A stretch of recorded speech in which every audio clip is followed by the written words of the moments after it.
Muy bienvenido, mi querido telepensante. ¿Usted creyó que la plata que ahorró durante toda su vida para su jubilación era suya? No. Esta semana nos enteramos que no, porque la Comisión de Derechos Fundamentales de la Convención Constitucional rechazó la iniciativa Con mi plata no, que era la que tenía más firmas, ¿no es cierto? Ahí estamos viendo cómo se va tejiendo toda esta mentira en torno a la instancia de la Convención Constituyente, que es participativa, es la casa de todos, ¿no es cierto? Pero a cambio de eso, de rechazar la iniciativa con más de 60.000 votos de Con mi plata no, adoptó y optó por la norma presentada por No Más AFP. En palabras de Guillermo Ramírez, se aprobó una propuesta que le entrega el monopolio de la recaudación y administración de los fondos de pensiones al Estado, estableciendo un año de plazo para que el Congreso haga cumplir la norma. Obviamente que con esto se acaba la propiedad y heredabilidad de los fondos de pensiones, por lo que vamos a empujar un retiro del 100% hacia una diversidad de instrumentos de ahorro que sean para la pensión y que queden fuera de las garras de este o de cualquier otro gobierno.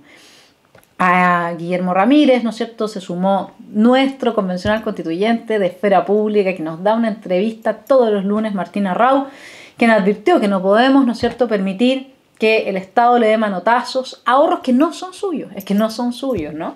Son de usted, son de cada quien que haya trabajado, ¿no? Catherine Montalegre también se preguntó en Twitter, bueno, si se venía el gran robo del siglo XXI. Pues si nos desmantelaron el país. Ahora ya no vamos a tener unidad territorial. Nos quitaron todos nuestros derechos. ¿Por qué no nos van a quitar la plata? Bueno, lo interesante es la reacción de personas como Felipe Arboe, que está muy lejos de ser alguien que uno diría no, forma parte de este grupo que ha venido a constituir la Casa de Orates en la que se ha transformado la convención. Y él dijo que afirmar que con lo que se ha aprobado en las comisiones se establece el fin de la transmisibilidad o se expropian los fondos, me parece que es una irresponsabilidad que falta la verdad. Y Constanza Schoenhout dijo que no hay ninguna norma aprobada en el Pleno que contenga la expropiación de los fondos de pensiones, calificando de fake news y disparando contra Bernardo Fontaine, que estuvo haciendo toda su campaña de dar a conocer lo que ha pasado, ¿no es cierto?, con la iniciativa más votada en la convención, que era Con mi plata no. Bueno, ¿qué pasa con personas como Schoenhout o como Felipe Arboe? La relación, mi estimado telepensante, de la izquierda con la mentira es de larga data. Es cierto que en la política normalmente se miente y mucha gente miente, pero no todos ni todo el tiempo. Cuando uno dice, no hubo algo, no hubo un evento que se llamó Primera Guerra Mundial, no pasó nada a principios del siglo XX, entonces la mentira es muy flagrante, ¿no? Es muy distinto que uno diga, mira, es que en una de esas lo que provocó la Primera Guerra Mundial fueron los apetitos de los alemanes, ¿eh? Claro, ahí uno puede empezar a matizar y se puede ir encubriendo la verdad con mantos y mantos de mentira. Pero algo de verdad tiene que tener el relato. Lo extraño es que lo que estamos viendo de un tiempo a esta parte es que ya ni siquiera se preocupan de usar la retórica del oxímoron. Es decir, aquella retórica que dice que vamos, por amor a la humanidad, vamos a asesinar a los dueños de los medios de explotación, ¿no es cierto?, de explotación en términos marxistas, es decir, a los dueños de los medios de producción. Que por amor a la humanidad vamos a exterminar a un pueblo u a otro. Porque esa es la retórica oxímoron, te vamos a obligar a ser libre, dice Rousseau. Él es el que la inaugura. Entonces la ESI, que es educación sexual integral, ¿quién puede negarse a que los niños tengan una educación sexual integral? Niños que ni siquiera saben leer, como nos enteramos hoy día tristemente, ¿no? Entonces no entienden lo que leen, pero van a tener una educación sexual integral.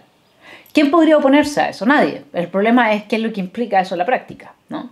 Y todo viene en la Agenda 2030, ¿no es cierto? Esta maravilla que va a haber igualdad y de que ya no van a haber más problemas climáticos ocasionados por, nuevamente, los explotadores o los dueños del capital. No, nada de eso es cierto. Pero normalmente la izquierda se preocupa de mantener un cierto manto de bondad y de santidad que haga que la gente se compre sus mentiras. En lo que está sucediendo ahora en la convención, eso se acabó. Ya no hay esa intención. Entonces uno se pregunta qué es lo que está pasando. ¿Cuál es la relación de la mentira con la izquierda? Bueno, vamos a dedicar esta columna a profundizar en ello, pero no tanto en términos teóricos, sino que más bien pragmáticos. Fíjese usted, mi estimado telepensante, que Daniel Carcenti es un cineasta que va a venir a Chile a hacer un documental sobre la Convención Constituyente. Para Netflix. Podríamos proponerle a Netflix que haga un documental sobre cómo Netflix le miente a la gente. Porque ellos vienen con la palabra en la boca de que esta convención es un ejemplo para el mundo.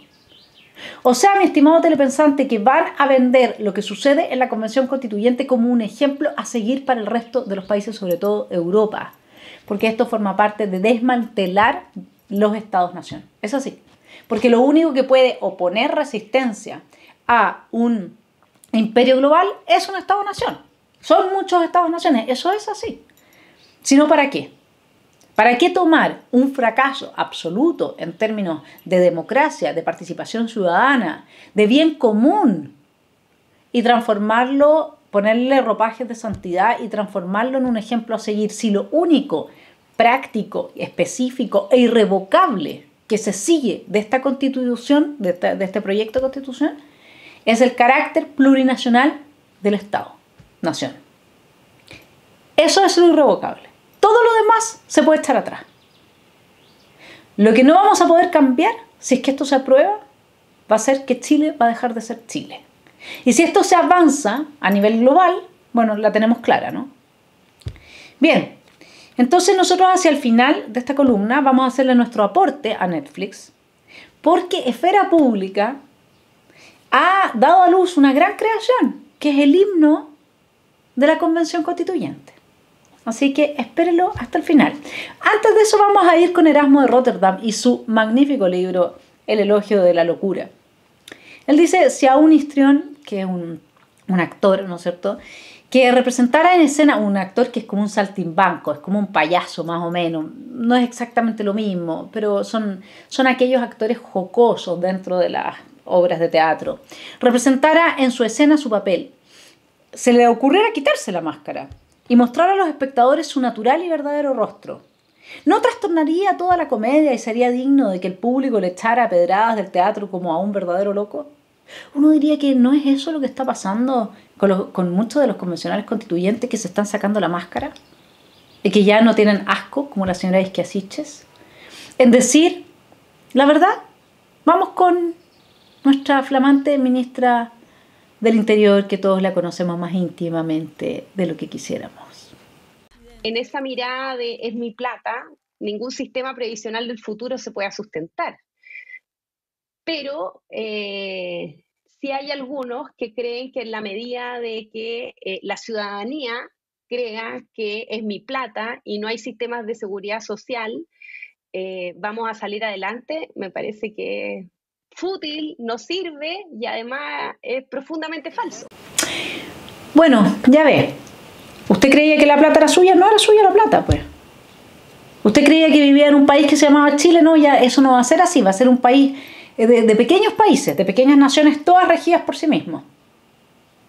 ¿Usted creía que la propiedad era suya? No, tampoco es suya. Ahora vamos a profundizar en eso, pero antes de eso, hagamos un marco más general, porque usted podría decirme, ya, pero todas estas locuras que se han planteado no pueden llegar a realizarse. Si estas son personas, pues uno parte de un prejuicio que está muy instalado desde, uno podría decir, Platón en adelante, que es pensar que lo que nos distingue del resto de las especies animales es la razón.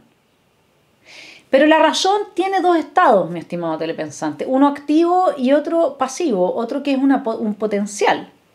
Todos tenemos la facultad de la razón, el punto es cómo detonarla y que sea activa.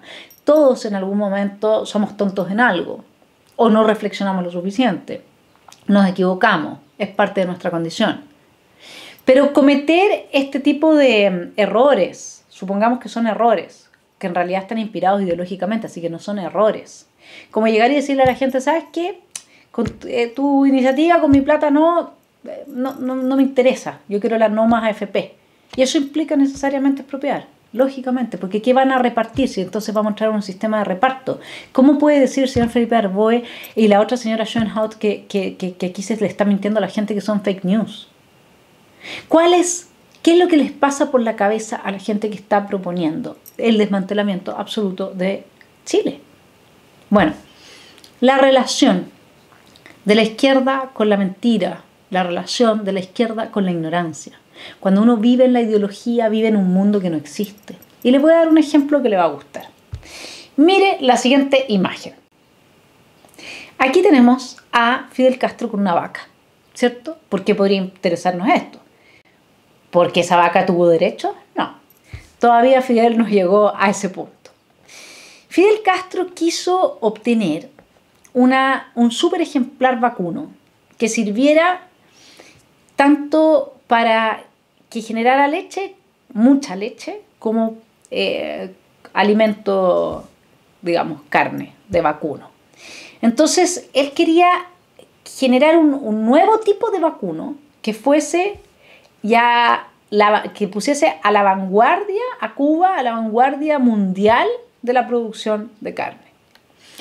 Compró para ello el toro Rosa Fe, que estaba especialmente seleccionado por sus extraordinarias cualidades genéticas. Puso en marcha un plan que se llamó Niña Bonita. Es lo mismo que educación sexual integral.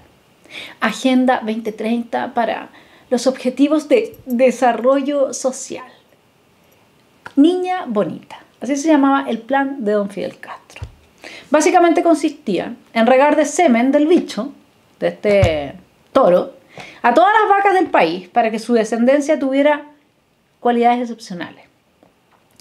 Este era un toro Holstein, el mejor del mundo, ¿no?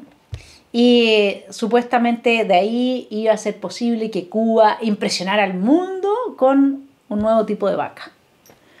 Evidentemente que el proyecto fracasó. Incluso si usted googlea, va a encontrar el discurso que dio Fidel anunciando este proyecto y diciéndole a los cubanos en 1970 cómo Cuba iba a ser ya, pero el ejemplo a nivel mundial. Estas son las cosas que uno dice. Hicieron experimentos con los aires acondicionados. O sea, totalmente absurdo, ¿no? Entonces, este proyecto, obviamente que fracasó estrepitosamente. Y pregúntese en cuántos medios de prensa a nivel mundial se publicó el fracaso de Fidel Castro. No solamente no publican las atrocidades y horrores a las que llevan las propuestas ideológicas en términos políticos de esta gente, sino que tampoco, tal cual como lo pretende hacer Netflix, tampoco dicen la verdad. Tampoco muestran la locura y el desquiciamiento que hay detrás de los buenismos. Buenismos que nos llevaron a este punto. Al punto que si así como está gana la prueba, ni usted ni yo vamos a reconocer a nuestro país en 5 años más. El tema con los hijos y la educación de los hijos es otro tremendo tema en el que profundizaremos en otra columna. Siempre gracias a mis Patreons que me apoyan, aunque sea $1, todo cuenta, así es que ellos son la base que permite que esté compartiéndoles esta perspectiva semana a semana. Bien, veamos qué pasó con el sistema de reparto en Chile. Le cuento un poco de historia para que vea cómo van desarrollándose las crisis, los caos, porque detrás de todo esto hay trabajo de la gente, hay vida de la gente, hay ilusiones y expectativas. Detrás de todo esto hay esfuerzo, hay dolor, hay tragedia. Ese es el punto. En 1924 Chile se convirtió en el primer país del hemisferio occidental en adoptar un sistema público de pensiones de reparto, cuando estableció un fondo de jubilación para los trabajadores manuales. Este fondo fue el predecesor del Servicio de Seguro Social, que se convertiría en el principal sistema de jubilación para la mayoría de los trabajadores chilenos hasta 1981. En 1925 se crearon 2 fondos más. Uno, la Caja de Empleados Particulares para los trabajadores no manuales del sector privado, y el otro, la Caja de Empleados Públicos y Periodistas. En breve, estos fondos colectivos de capitalización evolucionaron a sistemas de reparto en los que los beneficios de los jubilados se pagaban con las cotizaciones de los trabajadores activos. Además, la legislación de intereses especiales llevó a la creación de más de 100 cajas diferentes con distintos regímenes, dependiendo de quién usted era. Los que tenían el mejor régimen de pensión, adivine quién era. Los políticos, pues.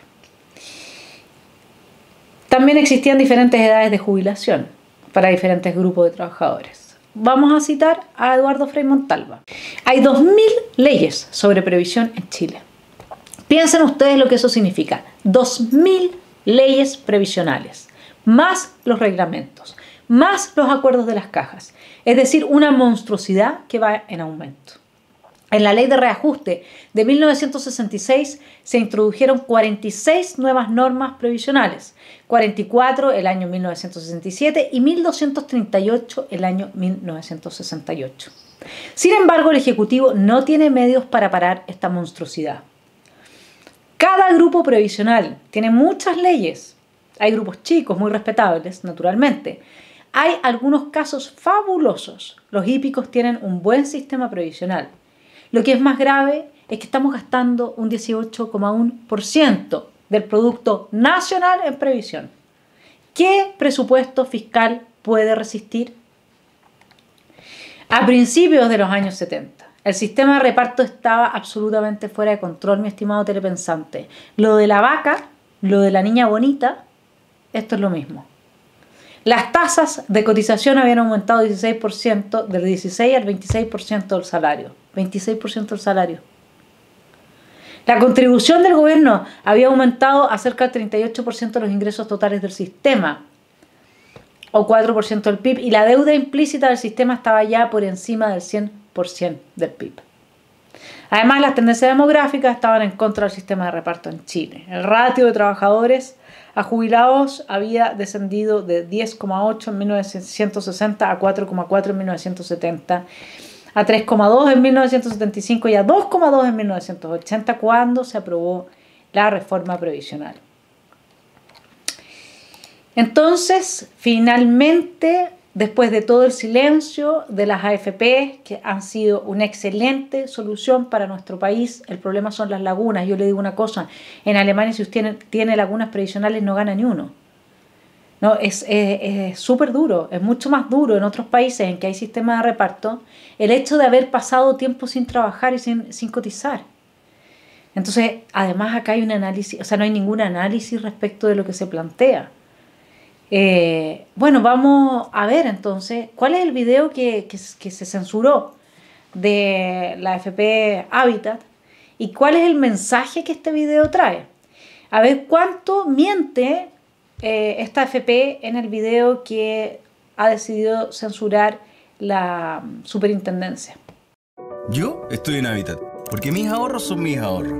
Están seguros y me han dado la mejor rentabilidad a largo plazo. Yo estoy en Habitat porque si algún día no estoy, mis ahorros serán para mi familia.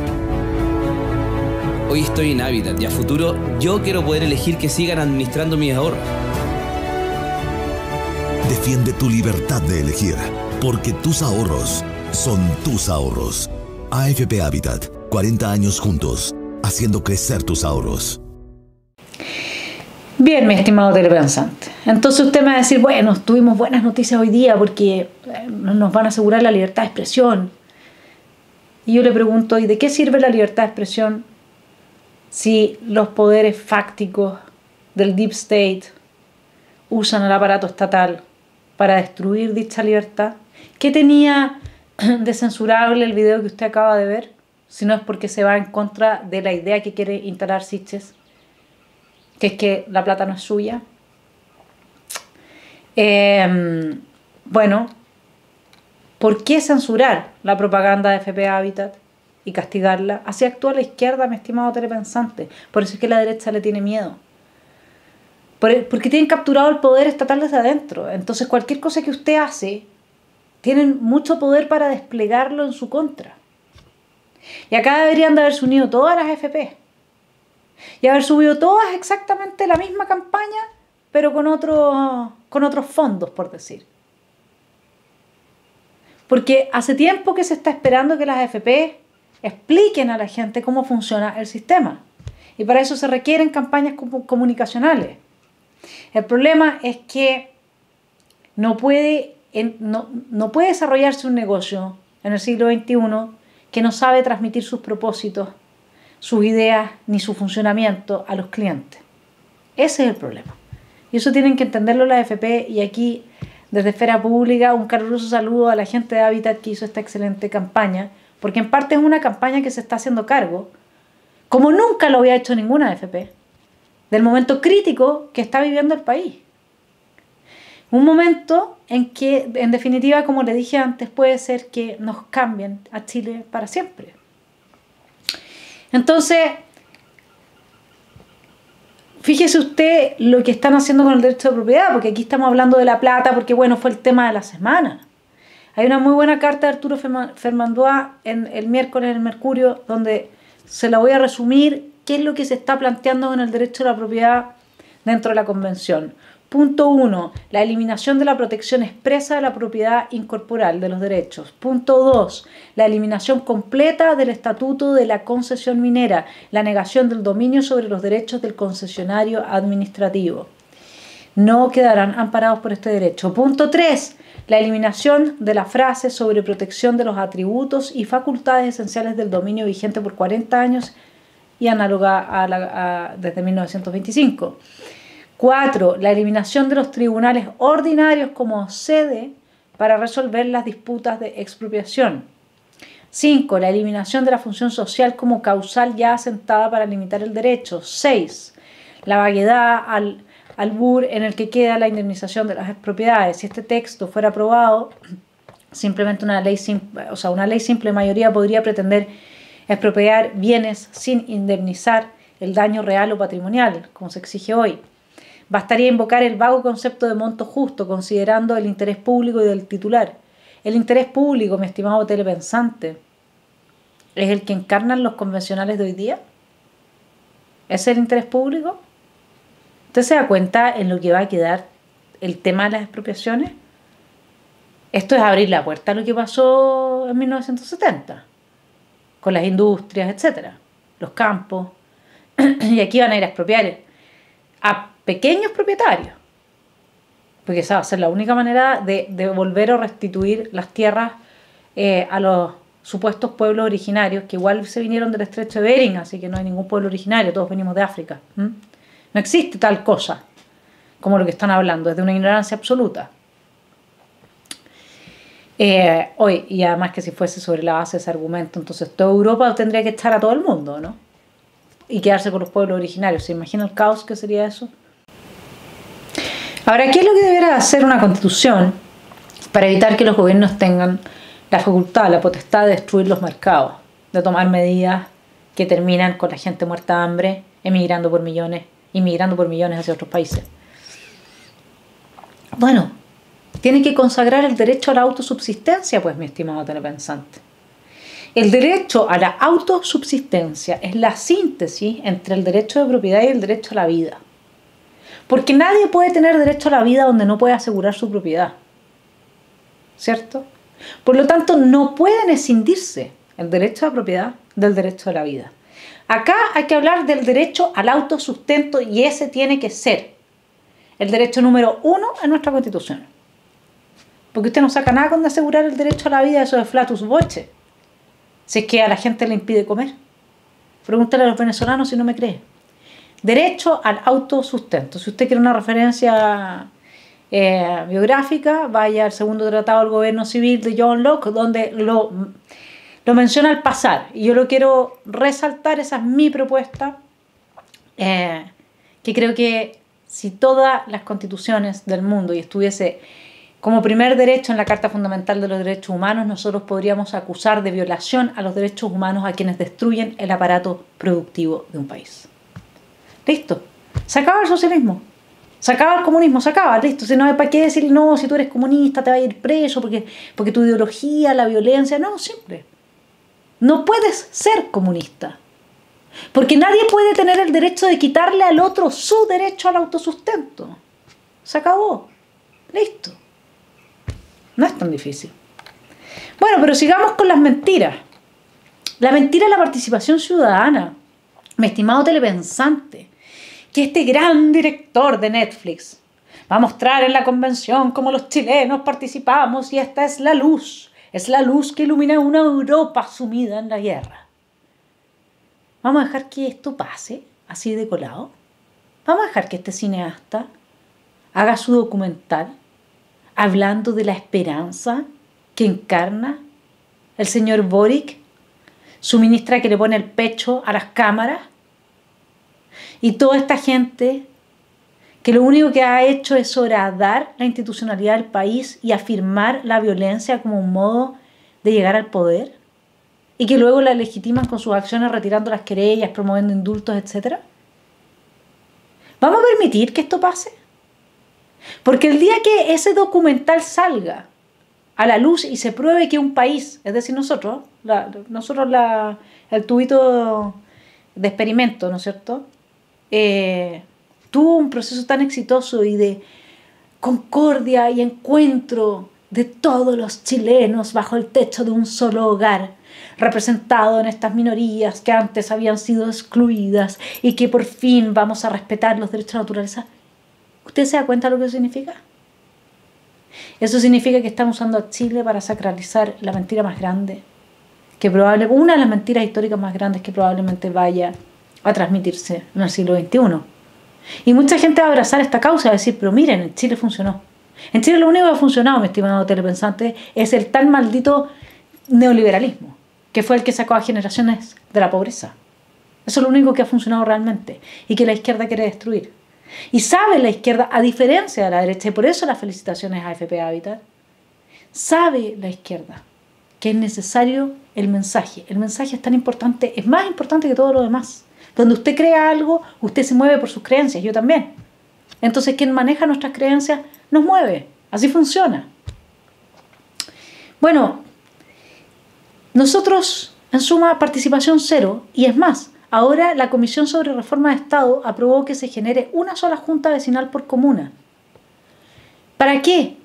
¿Por qué no pueden tener 40 por comuna? ¿Por qué necesitan una sola? Porque es más fácil capturar el poder cuando usted tiene una sola entidad con el poder concentrado. Eso es lo que quieren hacer. Ahora, no hay bicameralismo en la propuesta que se aprobó en el sistema político. No es que sea un bicameralismo asimétrico. Es una sola cámara. Estamos avanzando hacia un régimen totalitario, en el diseño de un régimen totalitario. Dejemos de usar eufemismo. Dejemos de hacerle el juego a la izquierda. Dejemos de hablar de todos, tú, de ustedes, las y los y les y luz. No caigamos en el juego. ¿Sí? Es que realmente tenemos que ser capaces de poner un límite y decir, no, todos está bien. Y como mujer, decir, a mí no me vas a hacer sentir más incluida porque digáis la ciudadana. Oye, si la inclusión real es que me trates como una persona con dignidad e igual libertad. Y no que porque yo no soy feminista, entonces yo soy una mujer con problemas, como me dijeron una vez, que yo soy biológicamente contradictoria. O sea, me voy a morir. ¿Sí? Uno mismo tiene que decir, yo no quiero que me hables así. Yo no me siento incluida porque tú digas todas y todos. Es más, es tan ridículo que tu pretensión de que yo me sienta incluida con eso que me ofende. No hay que darle más espacio a la gente de la izquierda en términos ideológicos, porque la ideología son las ideas que mueven a la gente.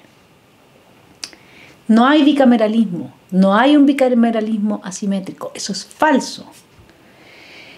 Van a haber mejoraron algunas de las potestades de esta Cámara Territorial, por la ley de presupuesto, qué sé yo, pero en general no va a tener potestad legislativa real. ¿Sí? Se termina con la incidencia entonces directa de las regiones en las decisiones nacionales, salvo temas muy puntuales. ¿Por qué se minimiza la gravedad del unicameralismo? Si nosotros retrocediéramos 3 años atrás y lo hubiéramos dicho a quienes hoy día defienden lo que se está haciendo en la convención, que esto era lo que iba a salir, nos hubieran dicho que estábamos locos nosotros.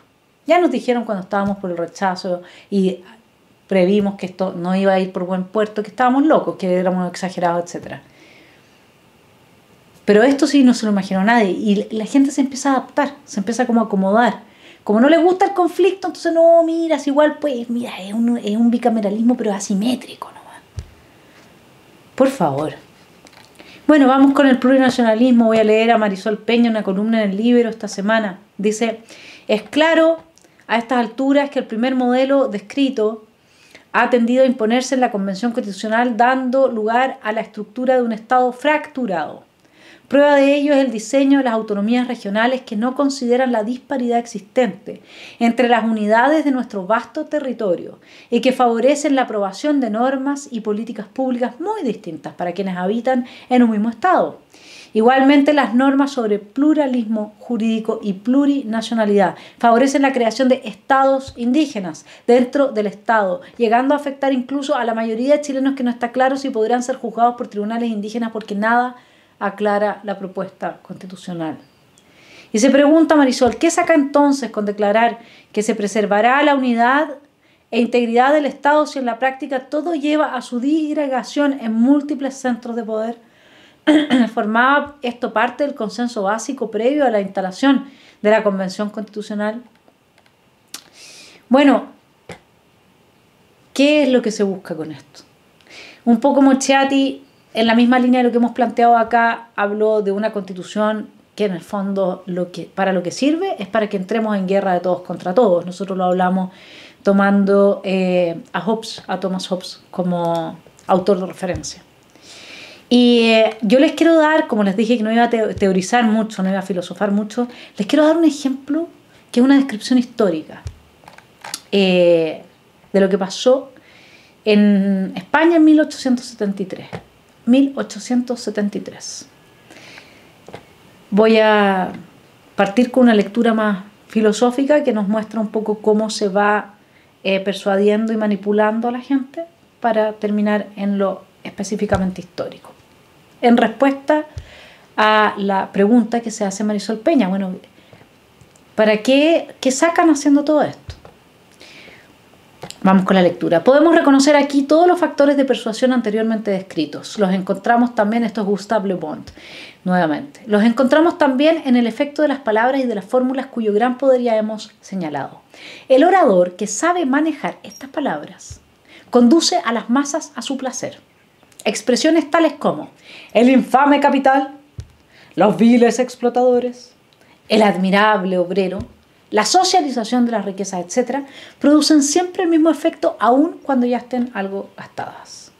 Piensa en lo que hizo Isquiasiches al hablar del ladrón rubio de ojos azules, de las Condes. Es lo mismo. Es en otro código, es en el código identitario, racista, de esta gente que es neonazi, porque es de alguna manera es neofascista, es un marxismo abrazado con Carl Schmitt y por lo tanto los lleva a ser neofascistas. Eso es lo que son. El marxismo es fascismo más marxismo. Por eso es que van a los aspectos físicos de la gente, porque son racistas. Ya no son las clases, no son los obreros, ¿sí? Entonces, ¿qué es lo que dice? La sangrienta Revolución Española de 1873 fue realizada mediante una de tales palabras mágicas, de complejo sentido y que cada cual puede interpretar con arreglo a su esperanza.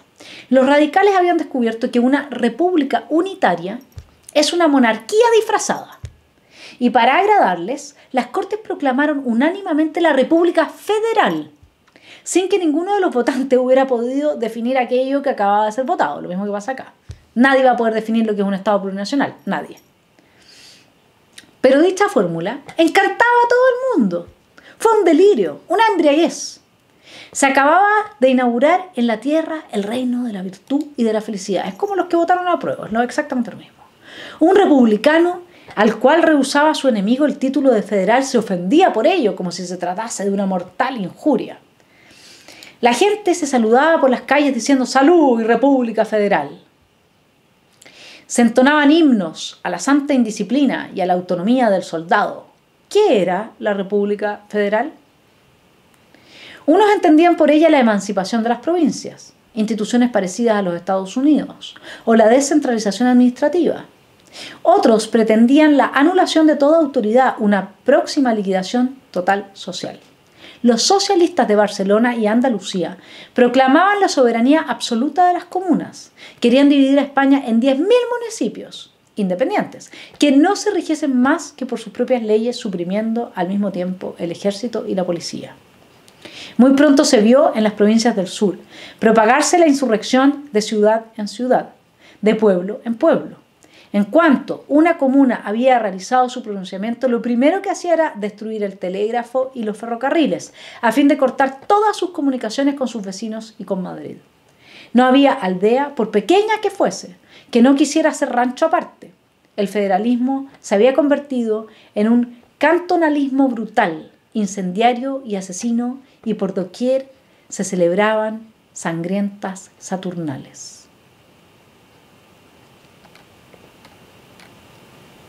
Obviamente, pues, mi estimado telepensante, que este es un ejemplo histórico que más o menos que predice un camino bastante probable que seguirá Chile de aventurarse en el experimento plurinacional, así como lo vienen diseñando.